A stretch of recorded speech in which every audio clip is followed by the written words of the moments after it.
there's freedom here, and I want to give you the peace and the confidence to actually act on the things that you want. Getting to know yourself and your habits and your patterns is literally the greatest journey that you can ever go on, and it's the most beneficial for your entire life. Proven the calories in, calories out model to be false and to not work, because there are so many extra factors that play a role. Willpower is not there to be used as a tool. Like, it is there in like very short, very finite circumstances. It is not something we can tap into on a regular basis. You have to do the work to learn who you are, what your body needs, and it's going to change. When we fail and it hurts, to let go of the shame and judgment, and we have to learn how to evaluate whatever we're doing. A simple evaluation process is to look back at like, okay, what worked? Because there will always be some things that worked or things that you liked, what went well, what didn't go so well.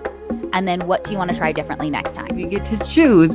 Do I want to try again, try harder, learn more? Or am I deciding, you know what? That means it wasn't meant for me. I think sometimes too, it's like recognizing when you've been doing something for years and it's not working. Like, decide that this doesn't work for me. And now we have to have the courage to explore, okay, I wonder what will. And now we just have to open our eyes and open our mind to, okay, what do I want? What do I know that I need? And typically, we need to stop being so restrictive.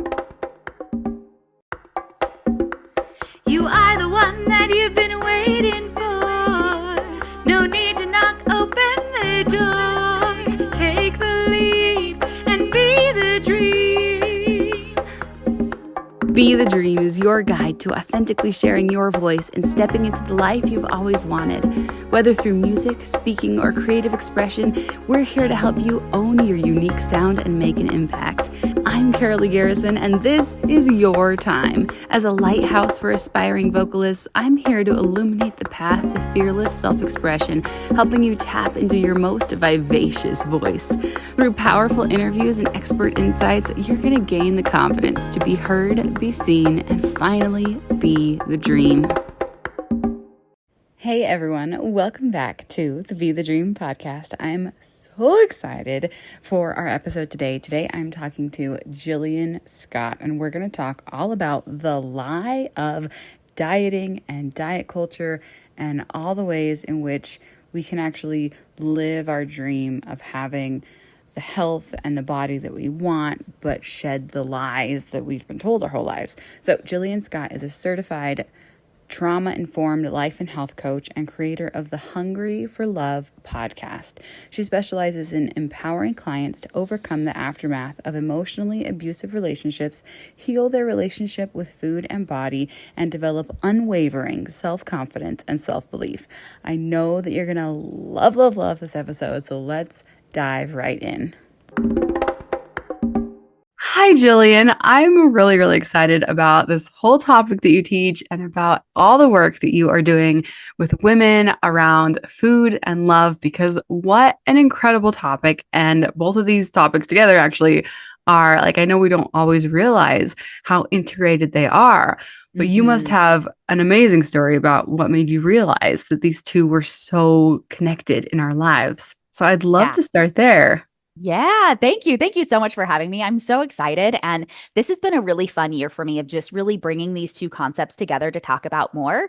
I got my life coaching and health coaching certification in 2018. And so I've kind of been more in the health weight loss space since then. And in 2020, really started to wake up to my own emotional eating and binge eating habits, things that I knew I was overeating, but I didn't quite realize the severity of it. And then it was like, looking back, I was like, oh my gosh, no, that was like full on binging and like hiding the wrappers in the trash, throwing them away at work. So like nobody could see them. Like none of my roommates knew. I would often eat in secret.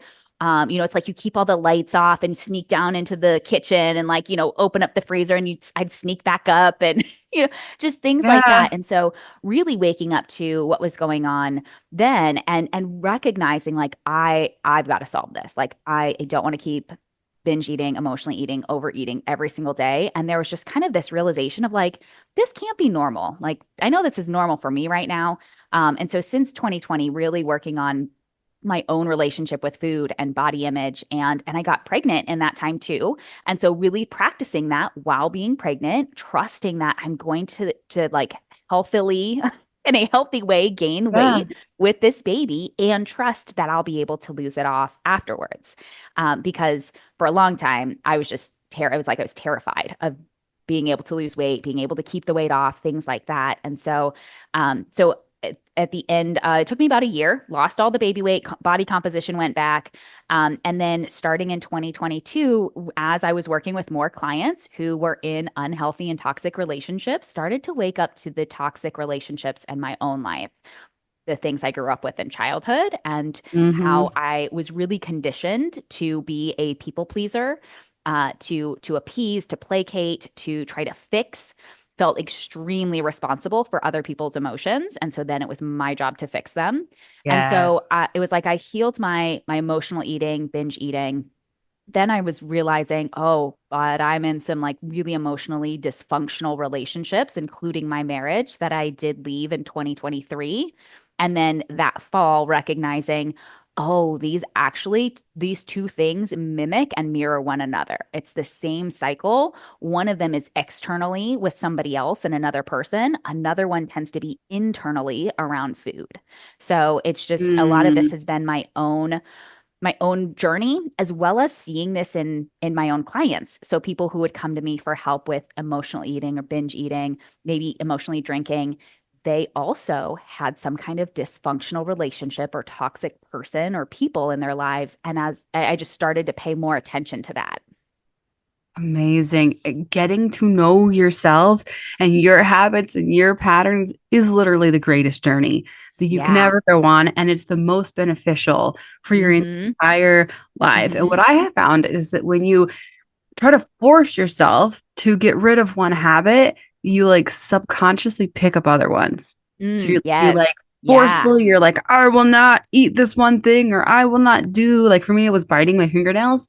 Uh-huh. I was like, I bit my fingernails my whole life. And then I was like, I gotta stop doing this right now. And then I realized I had like started eating terrible things on Oh, the side yeah. Yeah. because it's not about the habit. It's not Right. about I need to bite my fingernails or I need to do this. It was because I was trying to play small. It was Yeah. this external way of showing what I felt really deep inside. Mm-hmm. Mm-hmm. And those things come out in our Mm-hmm. body language and in the habits that we have. And we will externalize those things without even realize what we're doing. So you can't Yeah. just, demand that you're going to stop a habit without really digging deep within yourself Mm-hmm. Mm-hmm. and understanding the relationships and especially your relationship with yourself. Mm-hmm. Right. Because the way that we relate to, especially our mothers as women and our parents and our Yep. childhood stuff, Yep. that becomes the way that we relate to ourselves. Yep. Yeah. Yeah. Yeah. And if I think of it as like kind of buffering or like self-soothing. Yeah. We can give up the food, but then we turn to alcohol. We give up the alcohol and then we turn to social media.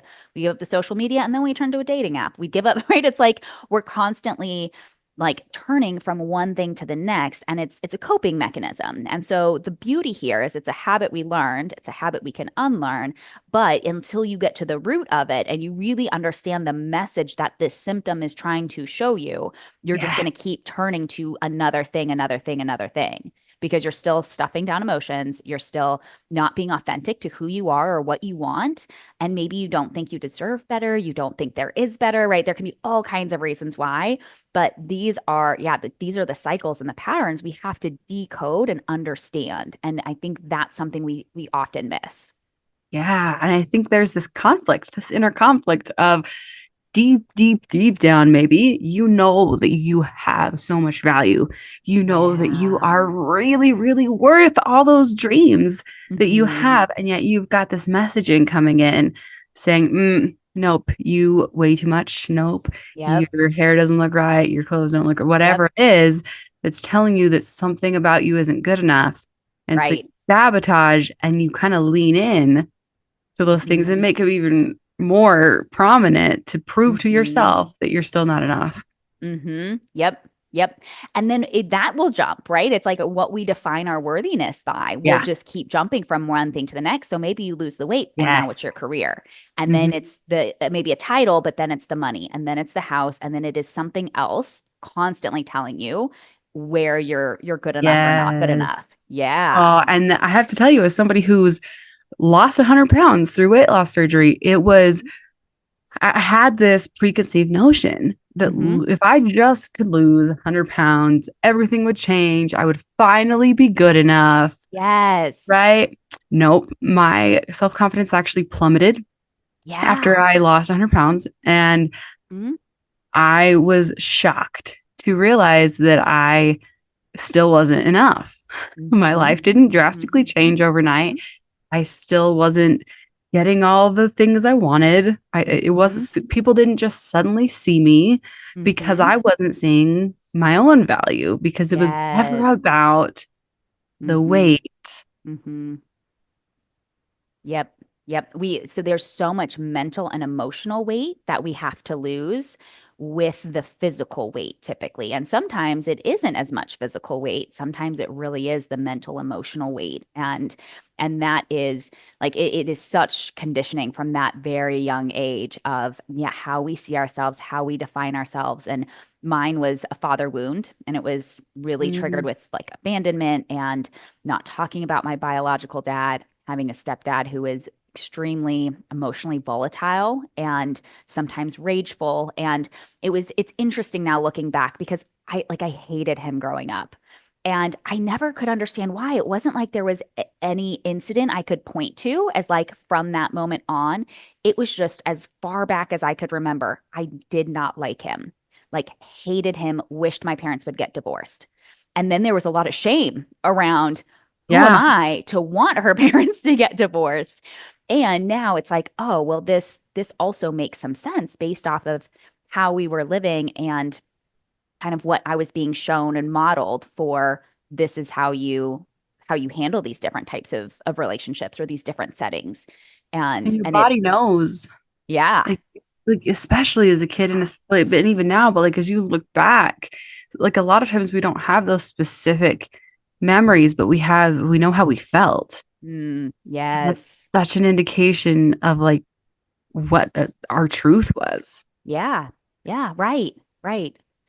Yep. So yeah, it's all interconnected. It's all tied. The same like cycles that we go through with people mimic and mirror food. And so I did a podcast recently on the trauma bond with food because it's like it's like we do a diet once and it seems to work and we lose weight and it seems pretty easy and we have some willpower and we're like, this is great. And then at some point we stopped doing it, whether we hit our goal weight or spring break or summer vacation or something happened. And then we go to do the diet again because inevitably we've gained the weight back or at least some of it. And now it feels harder. And we keep trying to get back to when that diet felt easy, when it felt good, when we didn't need so much willpower. And it gets harder and harder to go back. And we stay on it less and less time, feeling like complete and utter crap about ourselves because I'm the problem. I can't figure this out. Or I know what to do. I did it before. Why can't I do it now?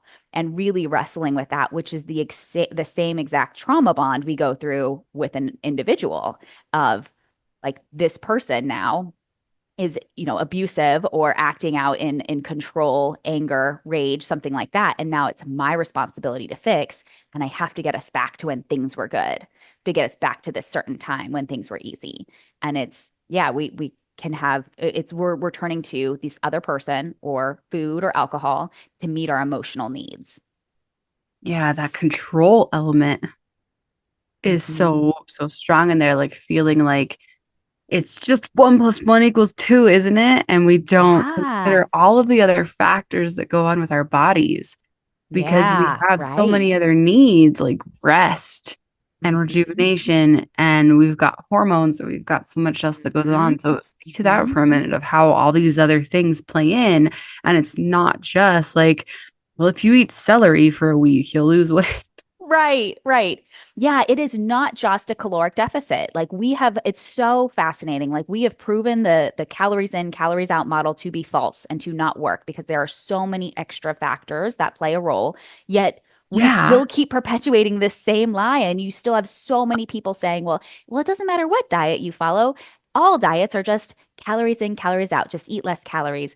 And it's not about the calories, because what we fail to recognize is that when we decrease the energy input, so how much energy you're consuming, your body will decrease the output. And there comes a point where you just can't keep cutting more and expect to keep losing weight, or to even just to be able to maintain it becomes harder and harder. You also And can't then you like have, do stuff in your day.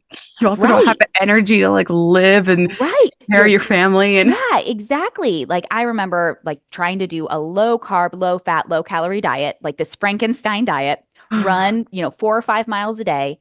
And yeah, I'd get home on a Saturday afternoon and I wouldn't want to do anything for the whole day. It was like I was exhausted. I had no desire, no energy, but I had to go work out. Like I had to work out. I had to follow this strict diet, even though I couldn't actually maintain it, which is why I would end up overeating and binging at night. well, I'm burnt But out. Like, yeah. Yeah, like and willpower is not there to be used as a tool. Like it is there in like very short, very finite circumstances. It is not something we can tap into on a regular basis. It gets fatigued, and so many of our habits are built from the habit brain. It's a different part of our brain than where willpower is housed. So our brain is wired for seeking pleasure, avoiding pain, mental, emotional, or physical, yeah. and then via the path of least resistance. And this is so why it's or so easy to turn to food. Food creates this rapid, reliable, effective sense of relief. So now, when you're in this dysfunctional relationship, now it's like, well, this sucks. But you know what'll make it better? Some food, a cookie, some ice cream. Right. And usually, Immediately. right, it's like, let's be real, it's not a cookie, it's like a whole sleeve of Oreos. It's not a scoop of ice cream, it's the entire half gallon. It's we end up going to these extremes. Well, and that's what like my weight loss surgery taught me. I had gastric sleeve 5 years ago, and it was, oh, you have to slow down Mhm. and actually taste your food and Yeah. actually like experience like how amazing this world is with all these different things that we get to eat and try and just live right in this Mhm. world. Mhm. And so that's what I've had to learn because I Mhm. had that was like, oh, 3 bites and I'm full. So I need to sit here and experience this with my Yeah. family. And it's in that slowing down process that Yeah. has changed so much for me. Yeah. Right, right. And that's the thing is like when food is your primary source of joy, comfort, Yeah. pleasure, relaxation, it makes it really hard to give it up, to stop. And I know there was a time when I would go out to eat and it was always about the food. What could I eat? How much? I'd like pick the rice off of my sushi. I was like so obsessed. And it but then I would, binge on like popcorn and ice cream later, of course, but I wouldn't eat rice, like terrified of rice. And really it's about understanding like what's at play underneath all of that. Mm. One thing I was going to say was that I have learned so much from, I have a severely autistic 13-year-old type 1 diabetic son. Mm, And being in charge of his blood sugar every moment of mhm. every day and Yeah. watching the way that he eats, which is with utter abandon and he's Yeah. very picky, it has been a fascinating study in, that the calorie deficit and like that's really not Mhm. it because blood sugar is so related to what we think Mhm. of when we think of like, oh, is this going to raise my blood sugar and is it not? And how do different things affect your blood sugar? Because one of his favorite things is pizza, and pizza's Mhm. terrible because it has a really long like Mhm. reactivity. Like it takes a really long time for pizza to hit your blood sugar. But watching him, like it is amazing that he eats whatever he wants, but then he'll just be done, and then he's willing to experiment sometimes. And he ate oatmeal the other day, and I just sat in shock as he Mhm. tried something that I've never seen him eat Mhm. ever. Mhm. And watching hormones take effect on blood sugar as he's Mhm. becoming a teenager and how that Yeah. affects it, and how exercise affects blood sugar, and how all these different components play into what his body's doing with those numbers. And I know that we don't all have access to like what our constant blood sugar numbers are. And that, certainly would be ideal, wouldn't it? We can all see that. Yeah. Well, and for some people that would maybe really helpful. And for others, it may become an obsession Right. or, Yeah. we can take something healthy and, obsess and make it something unhealthy. Yeah. And Yeah. certainly he gets obsessed with things that he's Yeah. not the epitome of health when it comes to food, but it's been a really interesting thing to see how blood sugar is related to different kinds of foods and how we can't just rely on what is strictly, the calorie in, calorie out model that we've been told for so long, is the supposed to for dieting. So I'd Yeah. love to hear your thoughts on like getting out of the supposed tos and listening to your body about Yeah. what you need in the moment, especially for women, because we have such Right. kind of unique needs based on, what we are personally going through. Yeah. And like where you are in terms of like your cycle and being Mm-hmm. perimenopause or in menopause. Yep. And there's different Or ways in which, pregnancy, I like you mean, were talking about. yeah, yeah. And so even with like sleep. So sleep is one of those factors that we're like, yeah, I know I need to sleep. But that couldn't possibly help me to lose weight this week, right? It's like drinking more water, like it's like we want something easy. Yet when we are given something easy, we're like, well, that's not good enough. That's not hard enough. No way Right. that could work. I need But diet something, water. right? Yeah. But then with something like sleep, if you get less sleep than what your body needs, so my number is 7.5. I know that is usually the baseline of how much Yeah, sleep I that's also need. mine. And then it's like listen to your body. Some people need different amounts. So like listen to what is your like sweet spot. And then if you get less than that, also be aware your body is going to be 20% more hungry and 30% less satisfied with the normal amount of food the next day. So your body, Wow. even if you were just to listen for hunger and satiety of like, when am I truly hungry? Is this enough for my body? Those numbers will be off even just a little bit because of the lack of sleep that you're getting. Now you do that multiple days in a row, weeks in a row, months in a row, right? When we're chronically sleep deprived, that's when we get into these real challenges of our body's natural ability to send out hunger signals to say you are satisfied, you've had enough, and then we have to be mindful enough to turn that to like listen to it and follow through and not just tune it out. So this Mm, is a lot of this is like trusting your body, not trusting somebody else. And yeah. what I did when I realized was every diet seems to have science, right? Science. We are science backed. Like I remember there was a some kind of like network marketing, like nutritional products type of thing that a girl that I knew was selling. And so she was telling me about it. And she was like, well, we have science. We're science backed. And I was kind of like, please, like everybody has They science. all are. Like, Science is key. Science is like perspective. You can have 100 yeah, different angles and you can find evidence for every right. angle. It just depends on which Yeah. side of the ball you're looking at it from. Yeah. And science is also who paid for this study Oh, yeah. because like this is the other thing we have to look at is where did the funding come from? Or you could have a study that says low carb is better than low fat. And when you actually go back and look at the data, the only difference was that it was a half a pound difference. That the people doing low carb lost more than the low fat people. And neither of them stuck to the diet, right? So it's like when you actually look at their test subjects, it's like Yeah. this really isn't even very good data Yeah. to be working with. So this is hard because the food rules give us safety, security, certainty that I can do this and lose the weight because Well, ultimately we want to feel a certain way. and we crave those like, well, I want the 1 + 1 = 2. I want Yes. the hard and Right. fast rules. Right. Can you just give me, I saw this post yesterday on, I follow a lot of autism groups. I've got 3 kids with Yeah. autism, just spouse with autism. And so somebody was like, where's the dog food for humans where I can just like know what to eat all the time? I'm tired of trying to choose things. Just give me the healthy mix of like generic bland something or other that is the healthy right option because I don't Yeah. want to pick stuff anymore. And because we just want what's right. Just give me the Yeah. right thing and be done with it. But you have to Mhm. listen. That's the Mhm. thing, is it's all nuanced.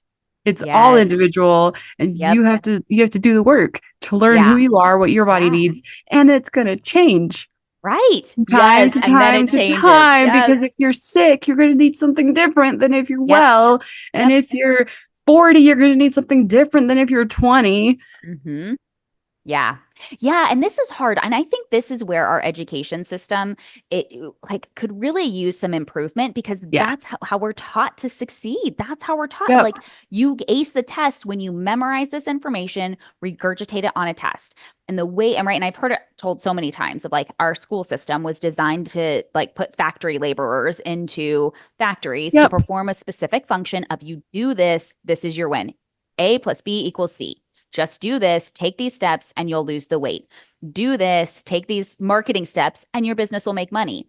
And then We everyone's do this. mad when Yeah. it doesn't do the And then it thing that doesn't you're work. supposed to And we're do. like, and the worst part is when it doesn't work and now we internalize it. And then it's the Uh-huh. shame, the blame, the self-judgment, the self-loathing, and we don't stop. And because most companies and diets are going to tell you about their success stories and not all the Right. people who don't have success. And it's And it's funny. We've talked a lot on the show about like, okay, go to college, get a degree, then you'll get a job and you'll be set for life and you'll be so yeah. happy because that's Yes. the path to success and happiness. And then everyone's like, wait, what? Because that did not work at all for me. And now here we're going, hey, guess what? It's the same for diet, exercise, be skinny. That's how you find self-worth. Yep. Yeah. No, not it. Yeah. Yeah. And it's tough, right? And so part of it is like learning how to fail and learn from it.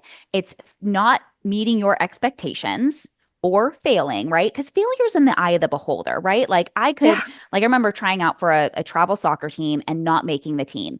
And I had made it before in the past, and then and then I didn't make it this particular year. And my mom was like really sad and crying, and she was like, I think afraid of how sad or upset I was going to be. I wasn't sad at all. I was like, no, like I made cheerleading, I'm doing gymnastics, I'm running track. Like, I'm actually kind of glad I'm not because I don't want to have to, like, I was more of a sprinter back then. And so I was like, thank goodness I don't have to run up and down the field anymore. I hated running. So I was like, no, like, this isn't a failure. This is actually like, I'm okay with this. And we have to, like, we also have to recognize when we fail and it hurts to let go of the shame and judgment. And we have to learn how to evaluate whatever we're doing, especially though with food, with weight loss, with relationships. Like, we have to understand, okay, if I keep attracting toxic people, I have to evaluate and figure out why am I attracting those people? Not why are there only douchebags out on the apps? It's got to be why am I attracting them? Why are they attracted to me? Why do I keep saying yes? What am I minimizing and devaluing? What, it's like there's so much more that we can explore when we let go of shame and judgment. Yes. So much yes. And I love what you were saying about evaluating it. If you get to choose, do I want to try again, try harder, learn more? Or am I deciding, you know what? That means it wasn't meant for me. Great. Let it go. And we get to decide which is the right path for us. Yeah. Yeah. So like a simple evaluation process is to look back at like, okay, what worked? Because there will always be some things that worked or things that you liked, what went well, what didn't go so well. And then what do you want to try differently next time? So this is important too, because I think sometimes it's tricky, right? Like if somebody keeps trying to do a 1,000-calorie diet and it's just too restrictive, it's not enough food. I'm not going to keep telling you how to evaluate just to stick to that really low calorie diet. So I think sometimes too, it's like recognizing when you've been doing something for years and it's not working, like decide that this doesn't work for me. And now we have to have the courage to explore, okay, I wonder what will. And now we just have to open our eyes and open our mind to, okay, what do I want? What do I know that I need? And typically we need to stop being so restrictive. And when we stop the restriction, the binging naturally decreases because I don't need to binge on the whole cake when I can have a piece today and the day after and the day after and the day after and not feel like total crap about myself. Yes, when I can feel safe and free. Yes. I can just have that anytime. And you start to eventually start going like, do I even really want it? Yeah, maybe some days you don't need it, right? And then on the Yeah. days when you want another piece, you're like, oh, no, but I get more tomorrow. Like, it's fine. I don't need another piece today Yeah. because I know there's more tomorrow. Like, there's safety and Mm, security around food versus food scarcity, which we either grew up with, either maybe lack of money, a parent who didn't cook, a single parent, and there was low time for cooking. There's all kinds of reasons. And sometimes it's from dieting and chronic dieting, and there's food scarcity around that. So, there's yeah. so much more like psychological aspects that we have to address when it comes to weight loss, not simply eat this, not that, because it's not about the food. Yes. Well, and that's why it helps to get a coach to help you Yes, dive right. into your Yeah. personal stuff. So tell us how we can find you and follow you and work with you. Yeah, thank you. So, I have a podcast called Hungry for Love. So, that is a great place if you are curious and interested in learning more. You can also visit me at bodyyoucrave.com. It's the website. There are free trainings and resources there. And I am on Instagram as Jillian Amadea. So, I would love to connect, would love to hear your epiphanies. Feel free to reach out. And I'm always hosting some kind of like, free event, some coaching, a workshop. There's always some fun stuff that I'm doing to help teach and spread the message of like there's freedom here. And I want to give you the peace and the confidence to actually act on the things that you want.